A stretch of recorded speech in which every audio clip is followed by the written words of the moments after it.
Welcome to the Savvy Ladies Wednesday Wisdom webinar. I'm Lisa Ernst, the Executive Director of Savvy Ladies. A quick reminder that if you have any questions during the webinar, you can type them into the chat box or email info@savvyladies.org. Today's presenter is Kevin Ellman, CEO of Wealth Preservation Solutions for Women. Kevin has provided financial planning services to families and business owners for 24 years.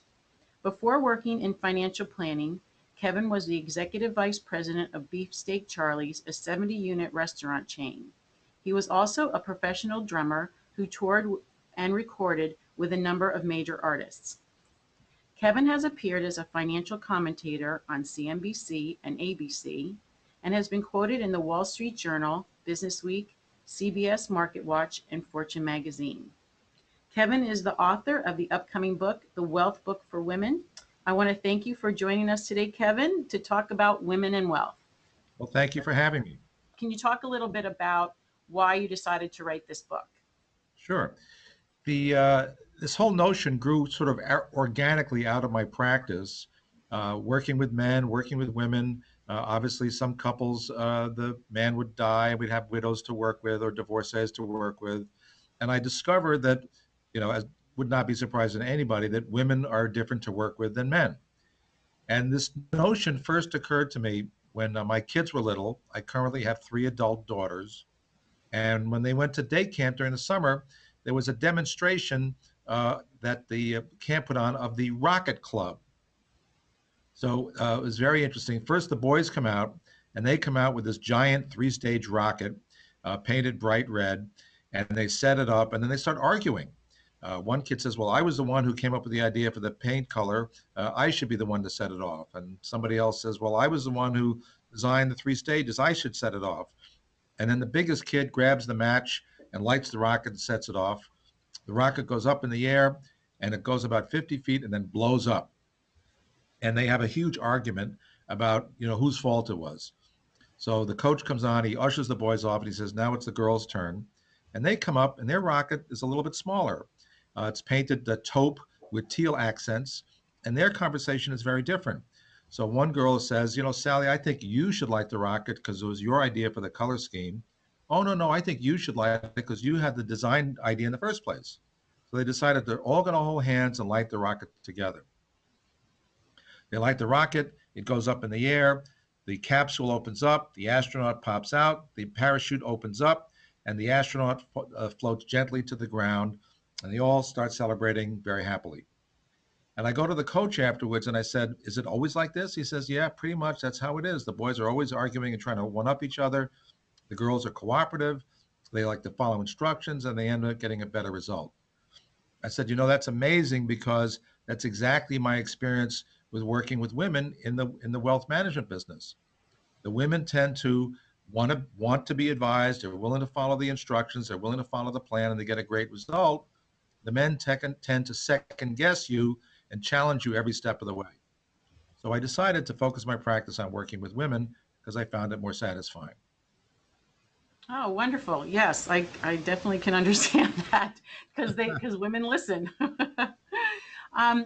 So when it comes to retirement planning, what are the areas you think that are the greatest challenge for women? Well, I think what I'm going to mention is a challenge for everybody, but certainly it applies to women also. And that is that most people will live their lives, they pay their bills, they do whatever they have to do, and if there's any money left over at the end of the month, they'll save it.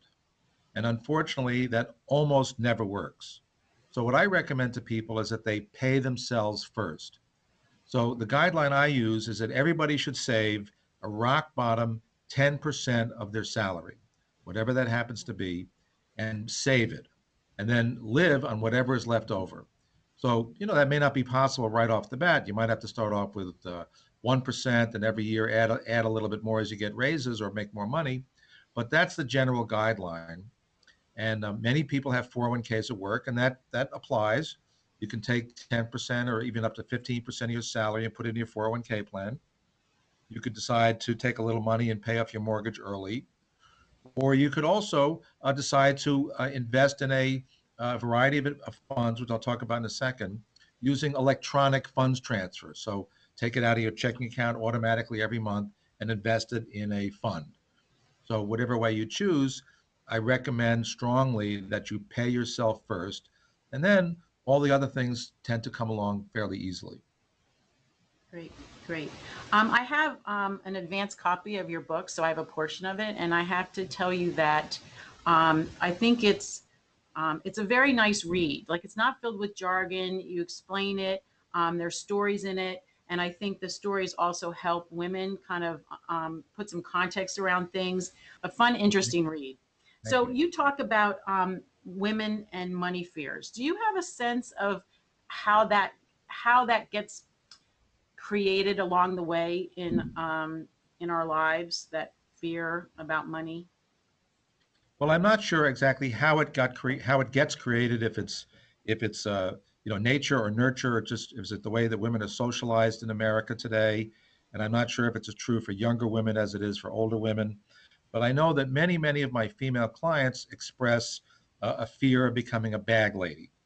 And I've known some women with a lot of money. And I mean, I remember once I was sitting with a client, and she's serving lunch, and she's having like a tuna out of the can. And I asked her, why are you having tuna out of the can? She says, well, I really got to watch my money. I'm afraid of becoming a bag lady. I said, well, that's ridiculous. I mean, you're worth millions of dollars. You couldn't possibly become a bag lady. And it took me at least an hour of discussing this with her to try to convince her that there was no way she could run out of money.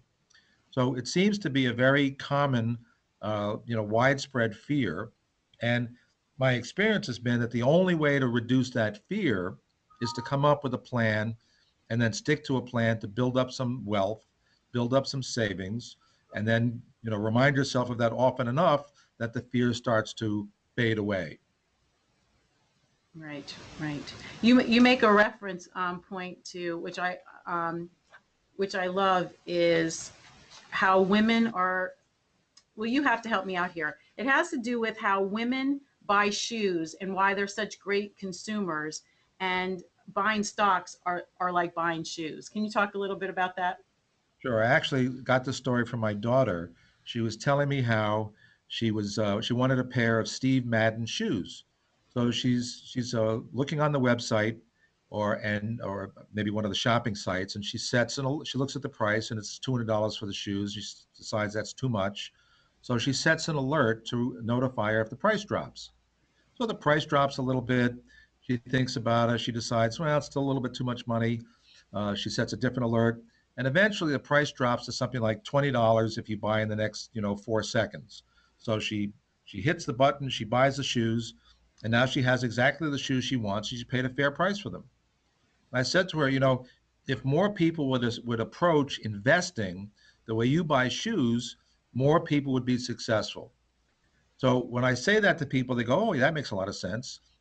And of course, when you say, buy low and sell high, everybody says, "Oh, that makes a lot of sense."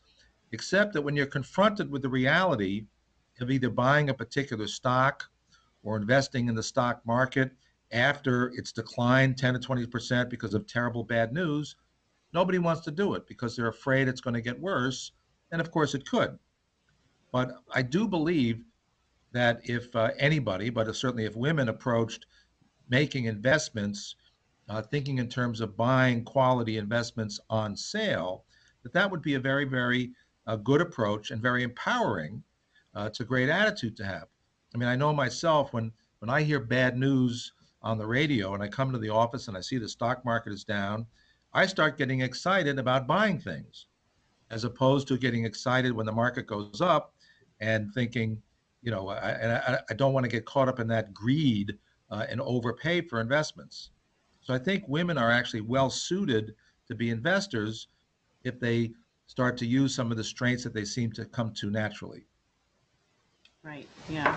It's just that they first have to overcome that fear, or just the fact that um, I think a lot of women understand sort of the basics. They know, make sure that you invest in your 401k or your 403b in your individual retirement account at work. And that is a concept that I think is sort of well understood, especially if you're getting, matching from your employer.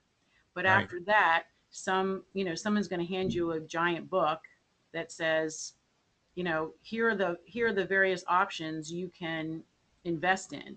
And that's when I think, the glazed over look happens, because it seems overwhelming to try to understand asset classes and what your best strategy is for whether set it and forget it or to take a look at it quarterly. I mean, I know myself, I almost hate to open up those quarterly envelopes because I'm afraid of what I might see. And I know it's going to ruin my day if it's not in the direction that I am hoping for.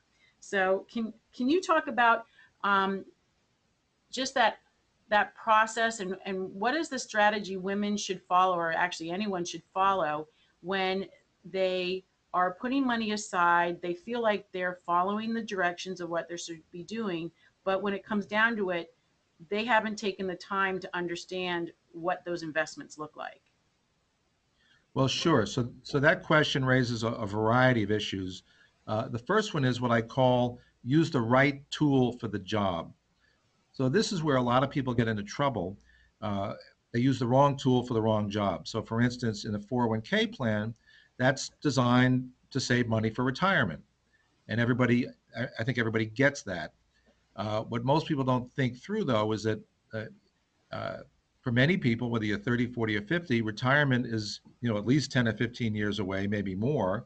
And then most people, when they retire, they're not going to sell all their investments in the first day and live on them. They're going to stay invested and live on their investments a little bit every year. So they could live another 20 or 30 years in retirement. So for most people, they're looking at a very, very long time horizon for their investments. And I think the appropriate viewpoint to have is, even if you're looking at, which I would not encourage people to look at their statements, every month and start to be concerned about the value. You really need to think about, am I making a good decision that's going to pay off in 10, 20, 30, or 40 years? So, and what often happens with people is they're too conservative in their retirement plan. So they're nervous about the stock market, they listen to the radio, they get scared, and they decide to do a very conservative allocation, maybe using a guaranteed interest fund or a money market fund or a short term bond fund, when the 401k plan is a suitable place to be a little bit more aggressive. So that's one point. Second point is that uh, the 401k plan is designed to take money every week out of your paycheck and invest it in the plan. So that's something that's a very, very good strategy. And that has a fancy name. It's called dollar cost averaging, which basically means you're just going to take a little bit of money every month and invest it. And what that does, it actually forces you into some good habits. So let's say you're investing, just to make it simple, $100 a month, and right now your fund is trading at $10. So you're going to buy 10 shares. If the share value went up to $20, you put your same $100 in, but now you only buy 5 shares. And then if it goes down from $10 a share to $5 a share, you're going to buy 20 shares. So it basically kind of forces you to be a little bit more conservative when the price is high and a little bit more aggressive when the price is low, which sounds a little like, buy low and certainly buy a little less when the price is up. So once you've got that set in motion, it's going to be somewhat on autopilot, which is a good thing, because most people, when they make a decision, they often make bad decisions. So I think for the most part, once you have a good selection of investments, and maybe you do want to, the help of your 401k provider, or maybe you do have an advisor to help you get it set up right. But then I think it's better to just continue to invest, continue to invest, continue to invest, and resist the temptation to make a lot of changes. When you say if you have an advisor, can you talk a little bit about your experience and just conversations with women? Because in my conversations, women think that an advisor or a financial planner is for those people who are wealthy, and they don't see the connection between their lives and a plan. And again, I'm going to state, like, just because you got a 401k at your office doesn't mean you have a financial plan. You have one piece of it. Um, Correct. in the book, you talk about begin with the end, which I love. if we all thought like, oh, let's start backwards, I'm 95, let me go backwards from there. It's kind of an interesting concept to think about planning your life. Well, in all fairness, I have to say I stole that idea from Stephen Covey, and one of his, 7 habits of highly successful people. He says, begin with the end in mind. So if you and this is very helpful to think about. Well, if I do retire, or if my kids do go to college, or I do want to get a second home, uh, what does that look like? So some people have a clear vision of what retirement means for them, and some people don't. So I think as you start to think about, well, when I retire, uh, maybe I'm going to take on a second career, or maybe I'm going to be a volunteer for a cause that I really believe in. Maybe I'm going to move somewhere else near my children or grandchildren. I think it's very helpful to have a clear picture in your mind of what it is, where you're going, and what you're doing all this for. And then you work backwards from that to say, well, if that's going to happen, what is it going to take to make that happen? And that might mean you're going to sell the home where you live now. You're going to live in a smaller home. You're going to go to a different climate. Uh, and it's can be very motivating if you have a clear picture of where you're going. And then you can connect that to, well, this week I'm putting away $100 in my plan, but it's not just some nebulous plan. You're actually saving money for your dream, your specific vision of your retirement, your golden years, whatever you want to call it. So I think that's very, very motivating. And either fortunately or unfortunately, as you think about that, uh, you can put a number on it. So the formula I use as a starting point is to say, once you have a general idea what it's going to cost you in retirement, and let's just use a round number to make the math simple. Let's say you decide, well, I need $100,000 a year in retirement. Well, the general rule of thumb is you want to have a portfolio that's approximately 25 times that.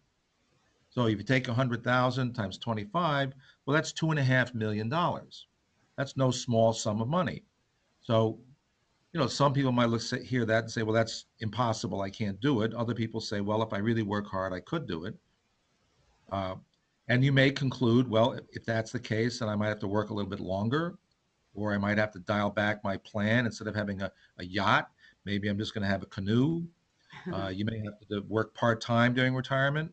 I may have to sell my house and buy a smaller house, but that's a starting point to get a fix on what it's really, really going to look like, and then you can adjust accordingly. Right, right. Um, but I want to talk a little bit about those that don't have access to a planner. Can you, and again, I visited your website and I'm going to direct people to it because I think there's some very good videos there that would support, the education of how you pick a planner and, that process. But can you talk about, I mean, I think everybody should have a plan, but I know that there are a lot of women that say, well, that's not really, I can't afford to do that. Well, I think what you're saying is true for a lot of people, but it's not realistic. I think everybody can have a plan. It's just a question of, what level or what type of planner you need.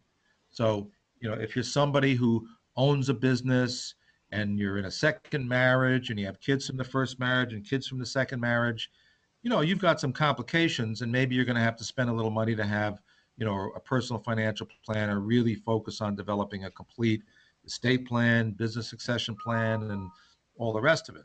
But if you're someone who is married and you have a couple of kids and you have a job, maybe you need a middle level planner.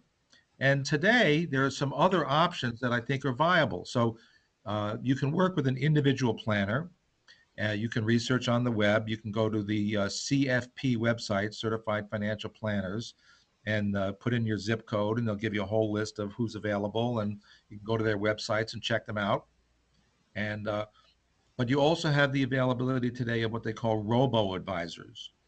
So it's a huge new trend, and all the major investment companies have a digital advice division where you can work with somebody online, and the minimums are extremely low. It's available to anybody on the planet, and they'll do a basic financial plan for you. You can call them with questions. You can work with them on an annual basis. So that's one possibility. And then anybody who has a 401k plan, there is somebody or some company associated with the 401k plan who will happily do, an asset allocation, do a little risk tolerance questionnaire, figure out what your investment should be, give you your options. So I would say those are the three main choices. Research somebody through this, a college of financial planning. Consider a digital advice or robo advisor, or three, work with your 401k provider. They will definitely have either an online solution or an advisor who's available or a website we can talk to a human on the telephone. I would say those are the three main options today. Great, great. Well, before we open up for questions, is there anything else that you wanted to share with the audience about the book, or about what you've learned about women and investing, or cautionary tales or suggestions? Well, one thing I do believe in is there are many, many things in the investment world that you cannot control. So you can't control, the presidential election. You can't control what the Federal Reserve does. You can't control what happens with the terrorists. You can't control the direction of the market. But there are a couple of things you can exert a tremendous amount of control over. And the first is expenses. So, and that relates to this notion of buying things on sale. I think it's very important not to overpay for investment services. So this debate is often called the difference between active investing and passive investing. So there are lots of mutual funds and other investment vehicles which charge 1% or more, and they profess to be able to pick the best stocks and pick the best investment sectors or the best countries. And unfortunately, the statistics don't bear that out. Most active money managers are not able to meet or beat their appropriate benchmark. So I'm not a believer in that. I'm a believer in various kinds of index funds, either index mutual funds or index exchange traded funds. And the principal advantage of those is they're very inexpensive. So instead of spending 1% or more for active money management, you can probably get an index fund for 2/10 of 1%, 1/10 of 1%. I mean, it's dramatically less expensive. And then that you're going to get the index return. So I think that's the first thing. And you think about it, if I said to you there was a guaranteed way to increase your return by 1%, everybody would be interested in it. Well, if you save almost 1% in expenses, it's the same. And if you compound that over 20, 30, or 40 years, it's a lot of money. So that's the first thing. And the second thing is it's critically important to manage taxes. So every single year, one of the things we do between Thanksgiving and Christmas is we go through every account and we harvest losses. Now, at first, that doesn't sound very nice. We're going to sell anything that has a loss so that we can take that loss and either use it to offset current profits or future profits. So, for instance, you could decide I'm going to sell the XYZ fund where I have a loss, and I'll buy the ABC fund immediately. And then, if the ABC fund recovers and grows, you can use the loss from the XYZ fund to shelter the profits from the ABC fund. So it's an effective technique. So, tax management is something that will add return to your portfolio a little bit every year, and it's something that is very much within your control. So I would encourage people to think about those two things: managing expenses and managing taxes. Great. And you're saying managing the expenses of your portfolio to make sure that you are aware of, what fees are associated, whether, and because sometimes there's hidden fees. So those are the expenses you're talking about. Exactly, and that's a very good point. Uh, one of the things I experience in my own business is that I have clients who come in, and they've previously worked with a firm where all the fees are hidden. And in my case, I show everybody every penny that they're spending, all the expenses, and they've seen it for the first time. And on the face of it, it sounds expensive because everything's been hidden previously. Right. So it's critically important that, one of the things that people do is grill their potential advisor on what's every single expense that I could possibly pay, and I want it fully disclosed. And Right. everybody should do that. Right. There's more and more in sort of in the press about, um, retirement planning and this whole idea about making sure consumers are made aware of where those costs are, because it, to me, as an outsider in the finance, it seems a little sneaky, where some things can be hiding. Well, I wouldn't say, I mean, it has been legal to keep some of those expenses hidden. That is no longer the case. So going forward, effective immediately, in the retirement world, all expenses had to be disclosed, and anybody working in the retirement field has to function as a fiduciary, which means they put the client's interests before their own. So, I mean, in one simple word, if every single woman asks their potential advisor, "Are you going to be a fiduciary for me?" And if you get anything other than a resounding yes, the answer is walk away. A typical stockbroker is not required to be a fiduciary. They may, but they're not required to be. Mm-hmm. So that's the one. If you just ask that question, "Are you a fiduciary?" That'll ferret out all those issues. Okay, that's good information.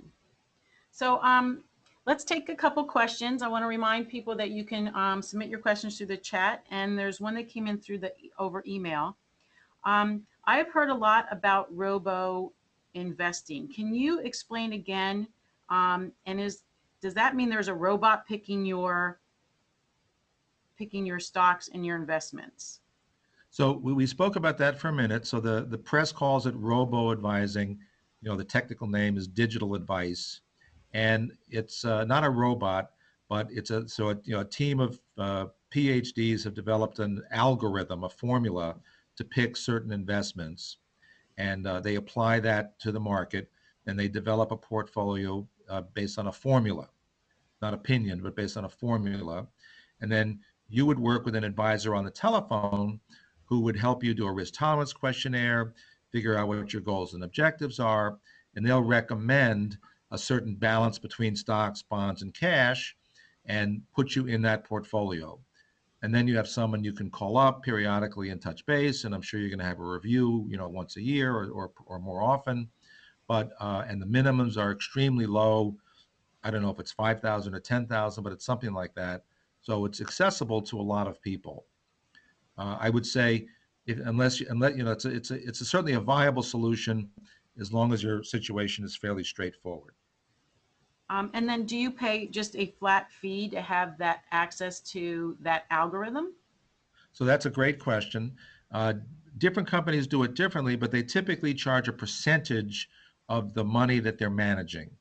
And I think a typical percentage might be, 1/4 of 1%. So it's probably cheaper than your average, human advisor, uh, making it, accessible to a lot of people. Hmm. It almost sounds like that seems like a very cost effective sort of way to invest your money. Well, I think it is for a lot of people. It's the trend seems to be it attracts a younger audience, people who are comfortable with doing everything on their cell phone or on their doing everything mobilely, and I don't think it's as popular with older folks, baby boomers. Right. I don't think it's as popular. And as I said, I think it's one thing to invest 25,000 with a robo advisor. You might feel differently if it was $5 million investing with a robo advisor, and it might be different if you had investing issues and estate planning issues and business succession planning issues, and maybe you have a child who has a special need. So I think it's a combination of how much money is involved and how complex your situation is.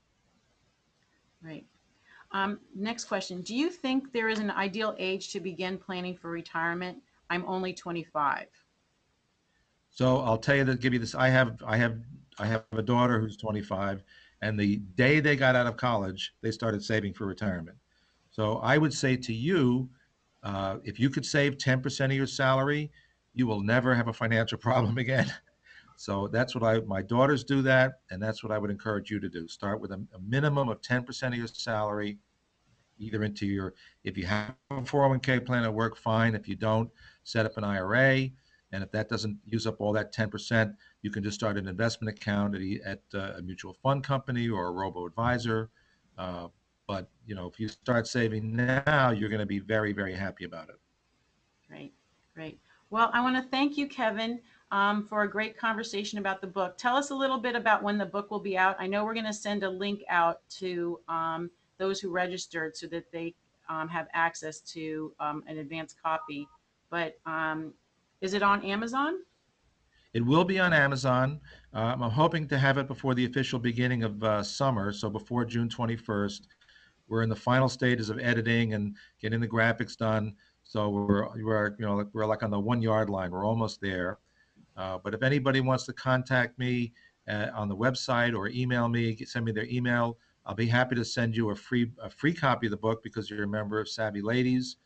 You can be added to our mailing list, or if anybody wants to speak to me to discuss their financial plans with me, no obligation, no sales pressure, no nothing. I'll be happy to talk to you and point you in the right direction. So you can see the information on the screen, and we'll be sending out more information following this event. Yes, and I would actually encourage people to go to your website because there's a lot of good education there that women can take advantage of. Well, thank you. All right, Kevin. Well, thanks again, and thanks everyone for attending, and we hope you'll join us on a future webinar. Terrific. Thanks for having me. I really enjoyed it.